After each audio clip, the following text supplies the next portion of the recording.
Olá, vamos fazer um vídeo a tratar dos painéis centrais.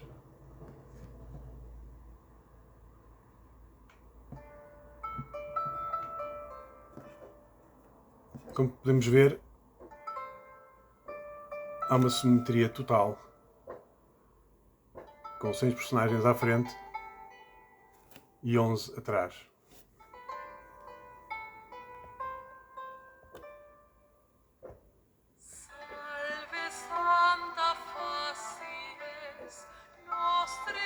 Isto é um pouco o contrário do que seria uma ideia de monarquia, de um soberano.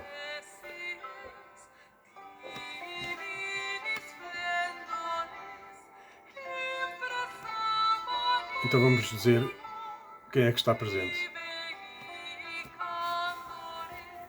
Este sujeito que está aqui, que é tido como rei, outras vezes dizem que este era o rei. Não. Este seria rei, mas neste momento ainda é o príncipe. Este é o príncipe regente Dom João, futuro Dom João II. E esta é a sua mulher, princesa Dona Leonor, rainha Dona Leonor, também chamada Leonor de Lencastre.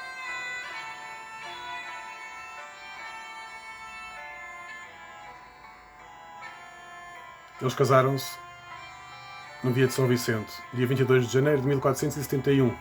Ainda eram jovens.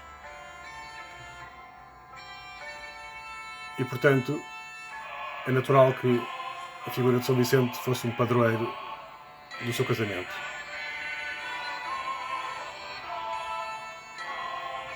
Aqui é a figura de São Vicente. Pelo menos inicialmente era assim que era tida. E como diz o documento chamado Manuscrito do Rio de Janeiro, aqui está a cara do filho deles, o príncipe Dom Afonso. Ou infante Dom Afonso, quando o pai ainda era príncipe. Naturalmente, se o casamento era protegido pelo São Vicente, não é uma data ao calhas, era uma data importantíssima. Era mesmo em Lisboa a festa, a procissão mais importante a seguir ao Corpo de Deus. A escolha desse dia não seria sem significado. Portanto, o filho seria protegido por esse santo.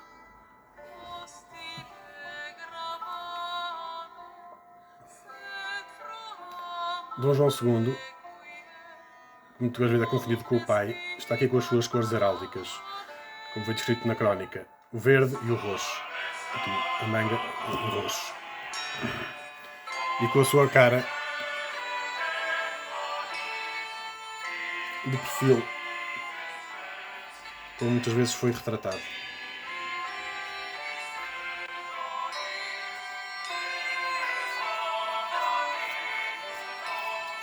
Esta é a famosa figura de Dom João II. Aqui, com alguma alteração, mas este é o Dom João II.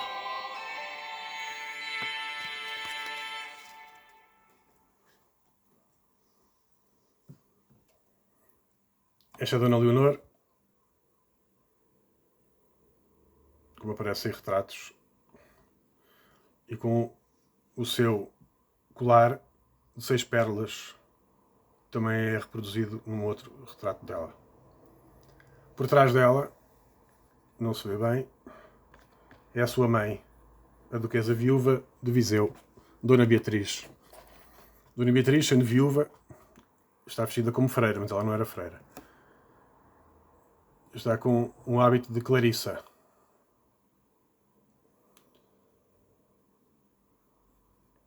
Que era onde eles viviam, em Beja, no Palácio de Beja, pegado ao convento da Nossa Senhora da Conceição de Beja.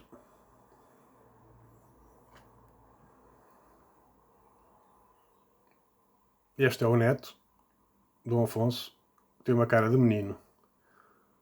Este personagem é um pouco estranho, porque tem um corpo de homem, um pescoço de homem, mas uma carinha de menino. Isto é datado, estes retratos, de 1481. Dom Afonso teria 6 anos. Aqui é o personagem mais conhecido, quase de Portugal, tem estátuas por todo o lado, mas não é nenhum infante Dom Henrique e muito menos Dom Duarte, como agora se tenta convencer as pessoas. Este é o verdadeiro rei, Dom Afonso V. É o rei, mas está retirado. O seu filho é o príncipe regente, ele é que governa. Dom Afonso V, depois da Guerra da Sucessão de Castela, em que casou com a sua sobrinha herdeira de Castela, Dona Joana, não conseguiu os apoios, as coisas correram mal, foi a França pedir ajuda e virar-lhe as costas. Ele entrou em profunda depressão. Para se conseguir a paz, teve que aceitar abandonar a sua noiva, a sua mulher, Dona Joana, a excelente senhora, e retirou-se para o seu convento do Varatojo, em Torres Vedras, que ele tinha mandado construir 10 anos antes. Por isso é que ele tem este hábito, não propriamente de frade, mas de donato, um leigo que vive num convento. Era lá que ele vivia e onde pretendia morrer, mas acabaria por morrer em Sintra, numa viagem, no mesmo local onde tinha nascido. Não sei se repara aqui, tem um botão, os hábitos não têm um botão. O que ele tem aqui é uma mursa sobre os ombros, uma peça eclesiástica que é descrita que ele usava. Uma mursa parda, uma mursa escura. Portanto, num convento franciscano, Santo António do Varatojo. O seu chapéu, conhecido por chapéu borgonhês, não se saberá a origem,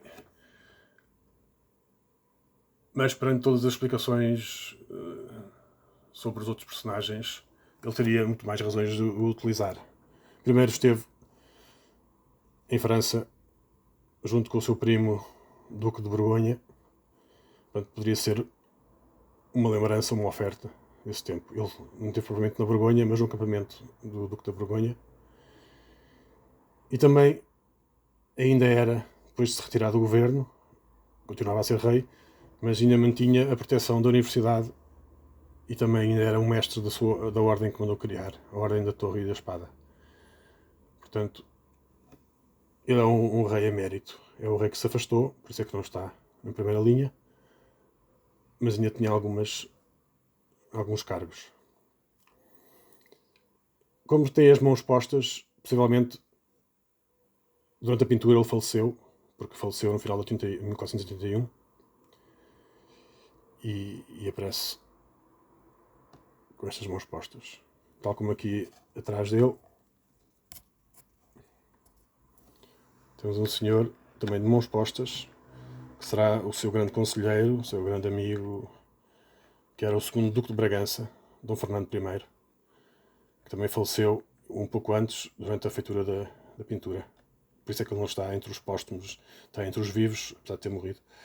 E tem a chamada uma sobrepeliz aqui, que queria indicar, ele não é um clérigo, mas seria um defunto.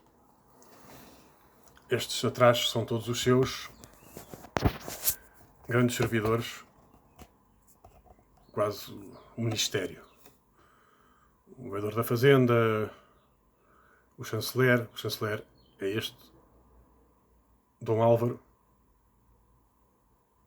filho mais novo do Duque de Bragança, portanto está junto ao pai. E aqui também há muitos pais e filhos. Este suponho que seja o Conde de Abrantes, vereador da Fazenda, e o seu filho. E haverá aqui outros pais e filhos, com caras parecidas. Provavelmente seriam, não vou adiantar, o Sr. Fernandes da Silveira e o seu filho Fernando da Silveira, não sei se será. E os Castelo Branco, que também tinham cargos importantes. Mas também não há caras para comparar. Provavelmente este, o cronista Duarte Galvão, mas são identificações um pouco arriscadas. Para terminar, aqui, o jovem que está atrás inacreditavelmente, mas também na sucessão assim aconteceu, quem está aqui é o futuro Dom Manuel. Dom Manuel está aqui porque vivia na casa dos príncipes. Portanto, é junto deles que está. E tanta sorte teve que acabaria por ser o rei. Isto, a sua imagem, corresponde às imagens que conhecemos dele. De cara muito branca, olhos verdes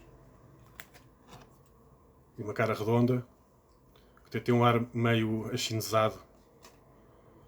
Aqui um exemplo. Neste cromo. Dom Manuel. Ver se conseguimos ver melhor a cara dele. Ele disse que tinha os braços e as pernas muito compridas, também é descrito. Ele usava uma espada, não porque fosse um infante ou um herdeiro, mas porque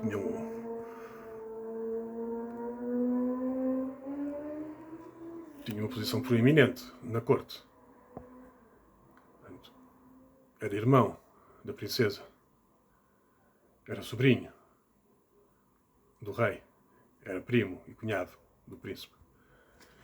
O próprio príncipe, Dom João, quando chega a rei, até faz uma lei, uma diretiva que vem nas crónicas, que não gostava que os jovens andassem de espada. Portanto, talvez fosse essa a realidade anterior. Usavam espada contra as regras e o Dom João opôs-se a isso.